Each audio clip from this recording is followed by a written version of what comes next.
Welcome.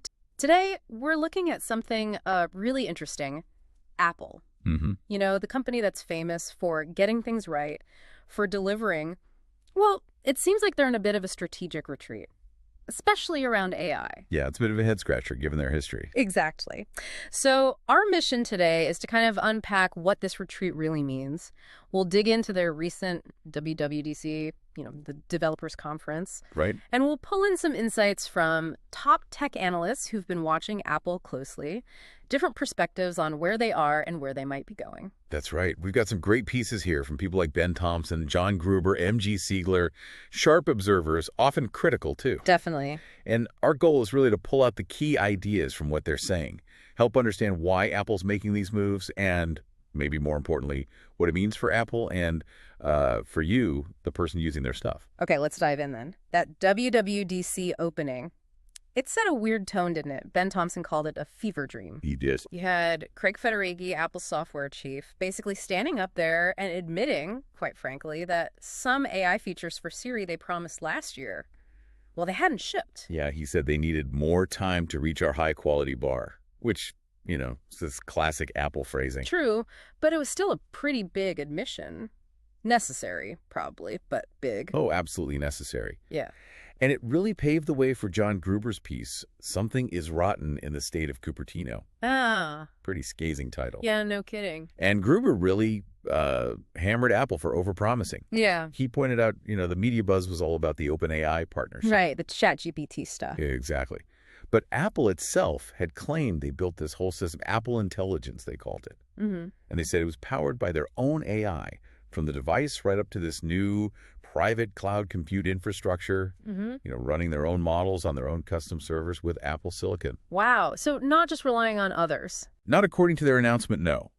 Only then did they mention the optional ChatGPT integration. So Gruber's point was pretty blunt. Apple announced something it just couldn't do. Yeah. Yeah, and Gruber goes further, right? He has this hierarchy of how done a feature really is when Apple announces it. Yeah, it's a great framework. Level 1, Apple demos it internally for media. Levels 2, media gets hands-on time, supervised. Level 3, developer beta. Level 4, ships to everyone. Okay. But the kicker, those more personalized Siri features, the ones they hyped up, even put in an iPhone 16 ad they later pulled. Yeah. Level 0, vaporware, Apple hadn't even shown them demoing it, which, as Gruber points out, is not how Apple usually operates, especially since Steve Jobs came back. They ship stuff. They don't do concept videos. That feels like a really big deal then, a break from their own standards. It's a huge break. Yeah. And Gruber argues it hits right at their credibility. He says Apple built up this massive reserve of credibility over, 30 years by shipping what they promised. And now that credibility is damaged. Maybe even squandered, his words. Pretty strong. Squandered credibility. Yeah. Wow, it almost reminds you of that old story about Mobile Me back in 2008. Oh, yeah? Where Steve Jobs supposedly chewed out the team, asking, so why the fuck doesn't it do that? Right.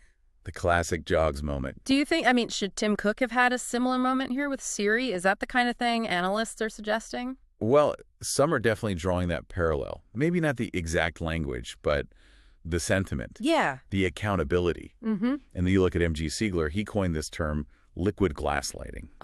Okay, what's that? It's how he described Apple execs after WWDC doing interviews, kind of downplaying the whole AI mess, almost making critics feel like they were the crazy ones for noticing the problems. I see. Even though we heard about internal issue, Siri team changes. Siegler points to that Joanna Stern interview with Federighi and Joswiak. Federighi looked, uncomfortable. Squirming, yeah. I saw clips of that, trying to smooth it over. Exactly. Nothing to see here, folks, when clearly something significant had gone wrong with the AI promises. Okay, but amidst all that focus on Siri's shortcomings, they did have a big positive announcement, right? Something called liquid glass. Yes, absolutely. That was the headline act, in a way. Yeah. A new design language, unified across their platforms, and it really plays to Apple's core strength, that deep integration of hardware and software. So how is liquid glass different from, say, the AI stuff they struggled with? Well, that's the interesting part. Liquid glass is described as a handcrafted UI overhaul. It's meticulous, deliberate design, It's kind of the polar opposite of generative AI, which is probabilistic, constantly changing. Oh, okay. Apple's history, their strength, is in designing for finality, polished products. They've always found cloud services and AI, which are more iterative, kind of harder. So liquid glass feels like a retreat to their strengths. Yeah. Away from the AI battlefield where they weren't winning. And visually, what does it look like? They talked about the optical qualities of glass, right? Exactly.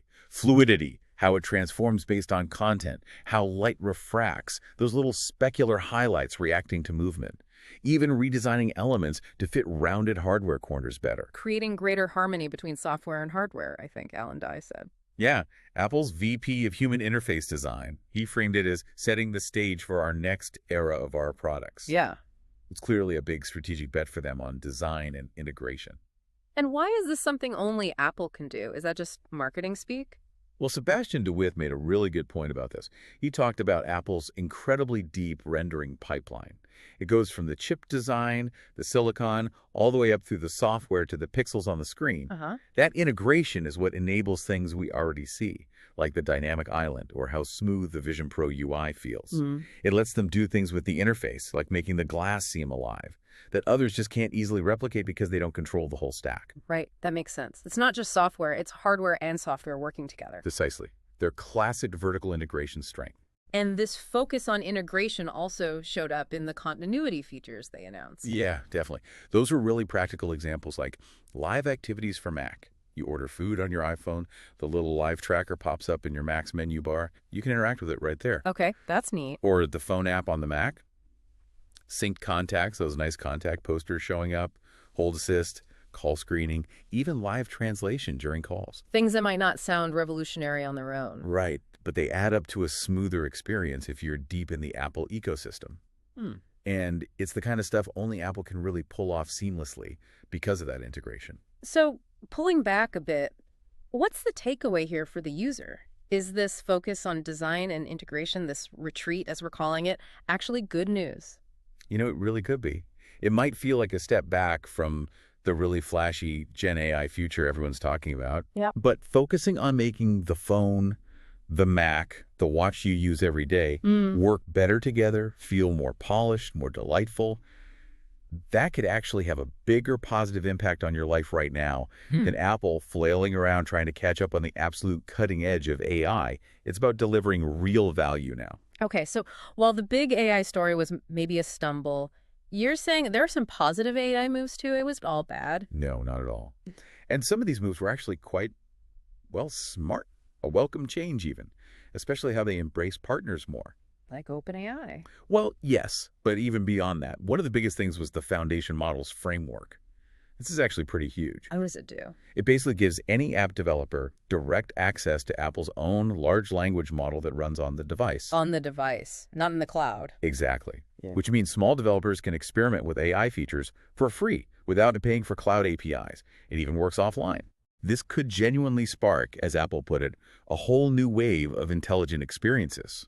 Think about, like, Cahoots making quizzes from your notes, or AllTrails suggesting hikes based on how you feel, all happening locally. That does sound powerful for developers. Less friction. Huge potential. And yes, then there's the deepened OpenAI integration. Using ChatGPT for image generation in Image Playground, for analysis and visual intelligence, even integrating it more into Xcode for developers. So it feels like they're saying, okay, we don't have to build everything ourselves. Precisely. And that's the smart move. It's a retreat from trying to own every single piece of the AI puzzle and instead leaning on partners who are, frankly, actually good at building AI in certain areas. Like ChatGPT. Right. And this isn't totally new for Apple, is it? Their biggest success is the Apple II, the iPhone. They thrive because of third-party developers. Good point. The App Store economy. Exactly. So trusting developers, relying on partners. It might seem like less control, but history suggests it's often a winning strategy for Apple. It's a welcome retreat in that sense. Okay, let's shift gears a bit.